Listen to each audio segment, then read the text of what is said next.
Good evening, and welcome to Doctorpiece Theater. My name is Dr. Dennis Business, and tonight we are going to continue our dive into This Is Why I Hate You.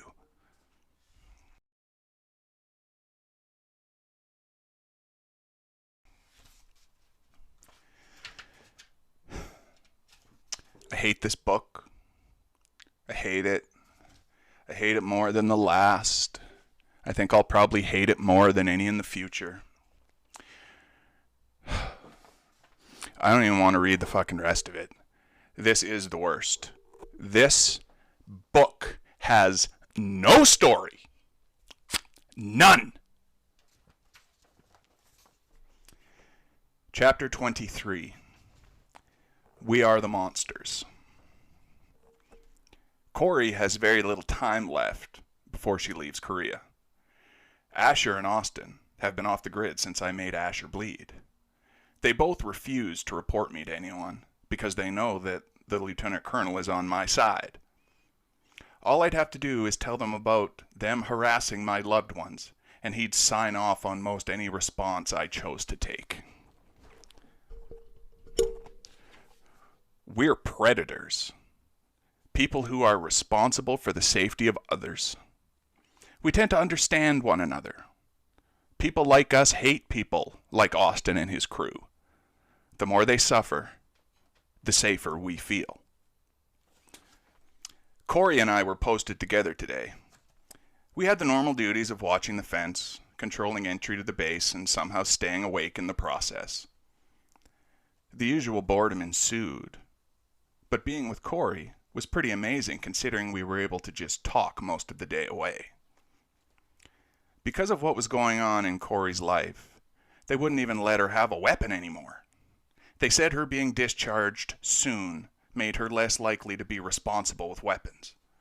Their statement made absolutely no sense, so I assume it can only be standard issue homophobia. Refusing to understand people that are slightly different than you seemed to be the primary function of the military. I was always counting the days till I was done with all of it and could be a civilian again. We hadn't seen much of Rachel that day.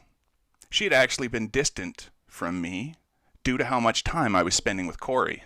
Yes, I'm in love with Corey, and yes, she and I connect on a level that I've never experienced. We don't have to sleep with each other to have a meaningful relationship. Corey even slept in my room a few times recently. I've never felt more at home. I think Rachel understands why Corey and I were clingier than ever. We had basically given up on fighting her discharge. It felt like we were saying a goodbye, but refused to admit it. Every day hurt a little more. And every day we squeezed each other more tightly than the last. Rachel wasn't interested in getting discharged, despite her saying she loved us. I think she wanted to ensure she got all the benefits of being in the military so she could attend college after. Or so that's the gist of what she explained to both Corey and I. Our three-way relationship is as I described. Rachel just wasn't in the same place as Corey and I. We both saw Rachel romantically, but that's a totally different type of love. How Rachel felt for the two of us, it just wasn't as strong as we felt for her, or each other. For some people, the most important person in your life is whomever you make them. For other people, their top priority is always the person they see in the mirror. We didn't love Rachel less for it, but this aspect of her personality did create a distance between her and us. So what does this all mean? Nothing. There will be no assault. I can't attack someone just to get myself discharged now. Rachel has decided to remain publicly heterosexual. She just wants to fit in. Meanwhile, Corey and I just want to be free.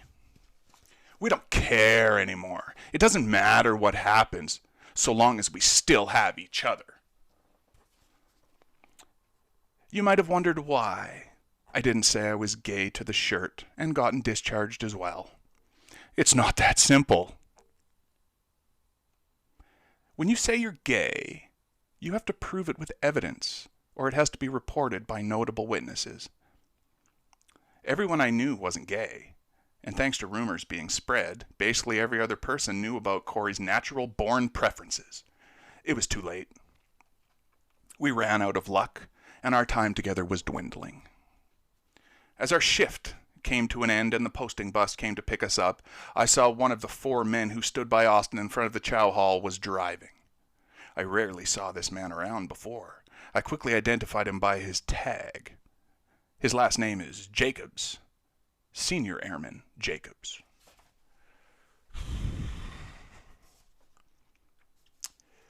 I tried only to glance at Jacobs as I boarded, but he made it a point to remind everyone of what he thought of me.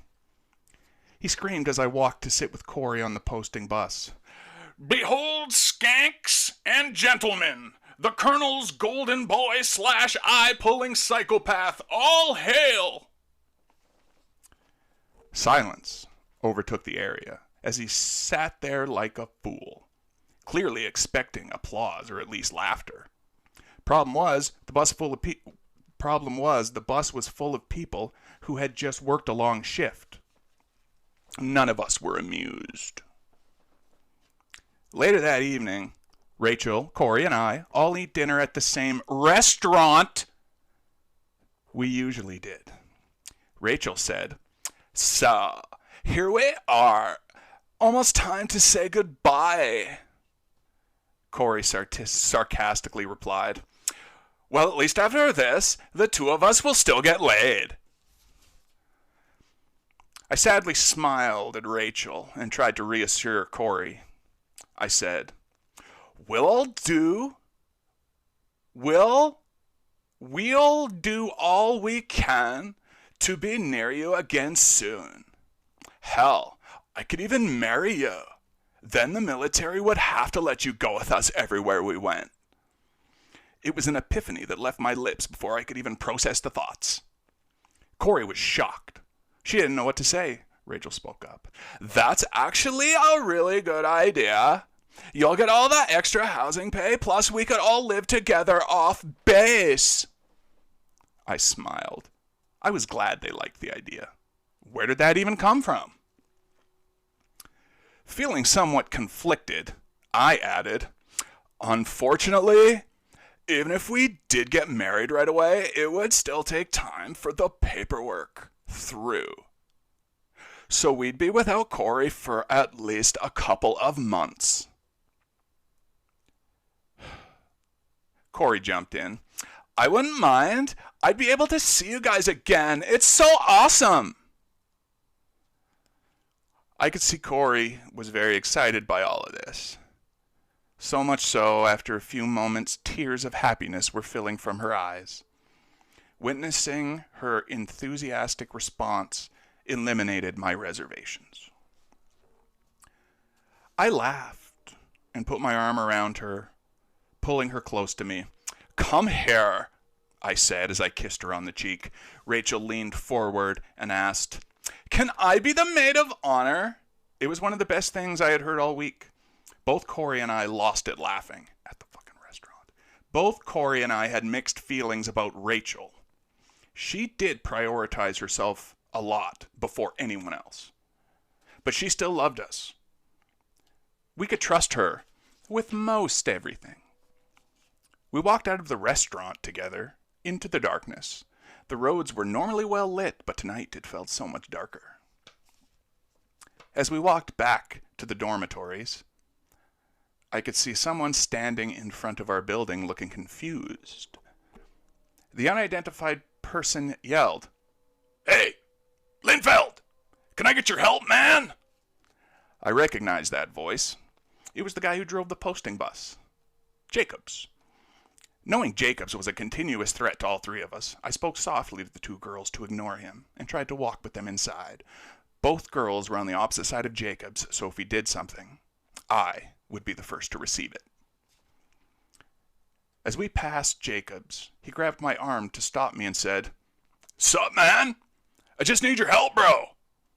Corey and Rachel were always my priority. I spoke directly to them as Jacobs continued to clutch my arm.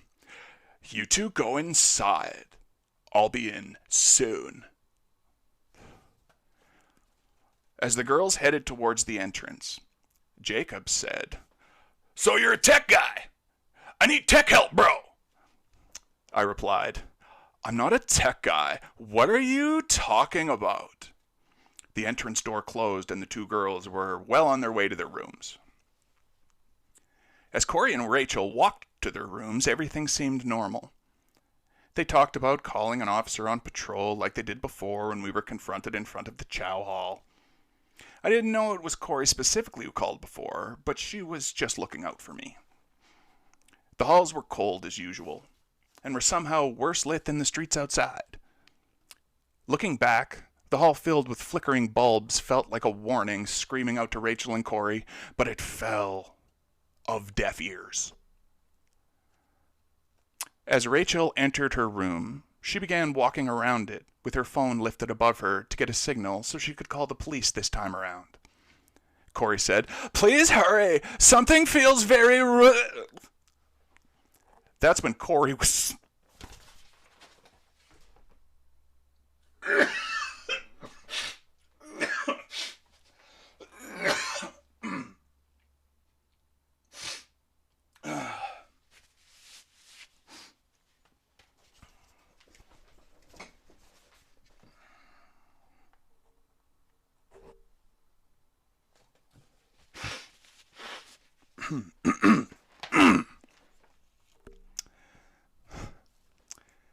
Corey said, "Please hurry. Something feels very..."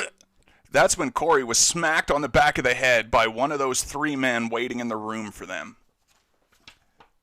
As Corey regained consciousness, she found herself laying face down on the ground by the entrance to the room. She could feel warm blood still trickling down the back of her head as she looked up to see Rachel's clothes being ripped off by one of the three men wearing balaclavas. Her legs were being held apart and pinned down by one of the men. This man screamed out, "Hurry! Hurry!" clearly worried about the on-duty police showing up. Another man was trying to position himself between her legs. Rachel was crying, repeatedly telling them, "No!" and "Stop!" The man between her legs screamed, "I'm taking my goddamn time with this one. Shame she won't hate it as much as that lesbian will." He laughed maniacally as he unbuttoned his pants with one hand while holding a hatchet to her throat with another. He spoke again, laughing nervously under his breath. "I will make you bleed for months, girlie." The man holding down Rachel's hands was cheering him on. "Ruin her, Austin! Ruin her!" as Austin began to tear off her underwear.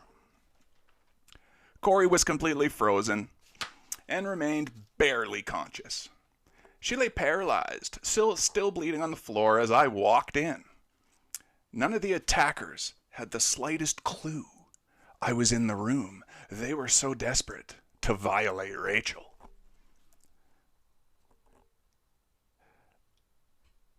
I knew why they were really in there that night. They wanted power. They wanted the control I took away from them back. They wanted to hurt people I cared about and ultimately rip us apart.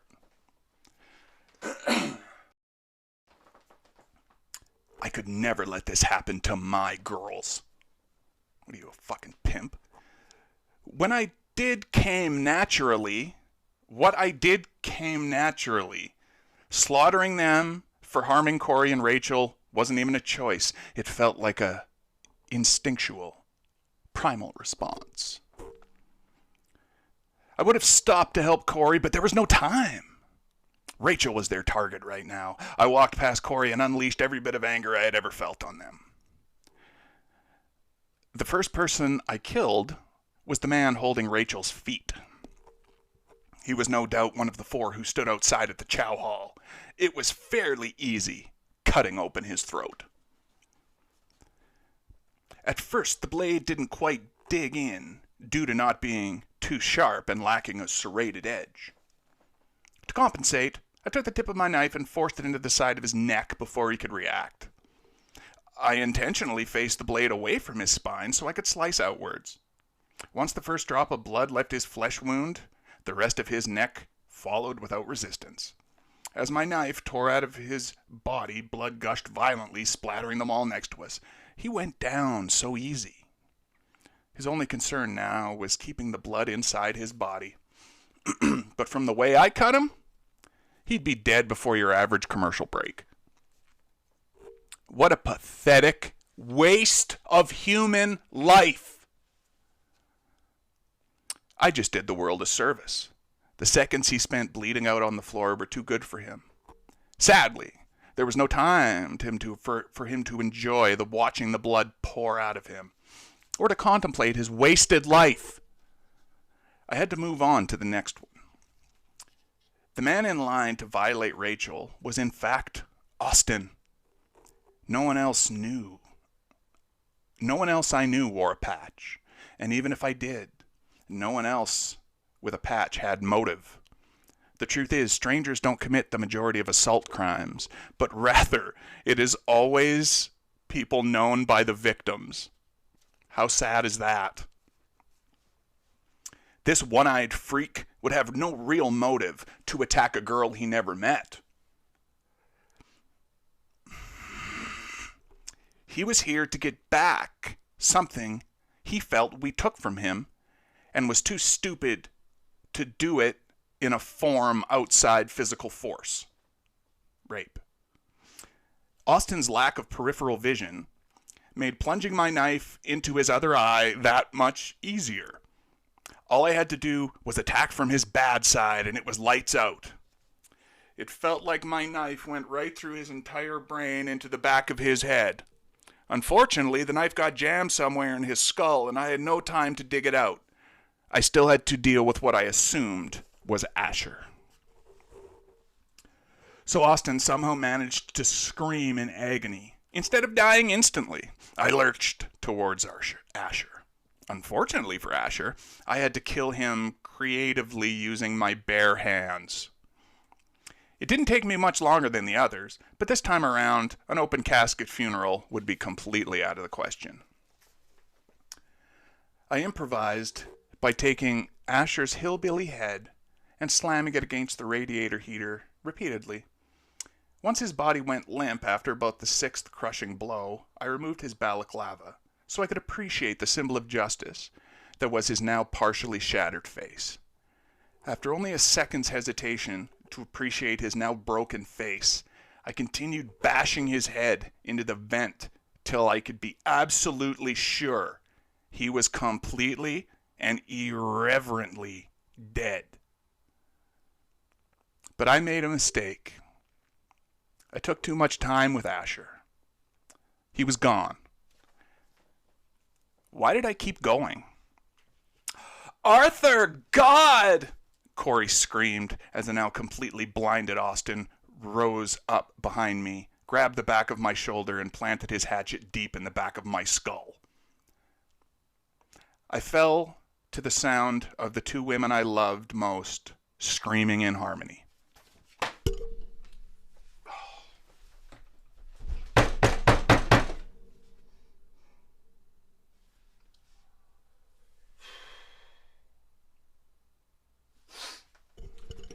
I hate this book. I hate this book. I hate this book. That was chapter 23 of This Is Why I Hate You. And we have a lot to talk about.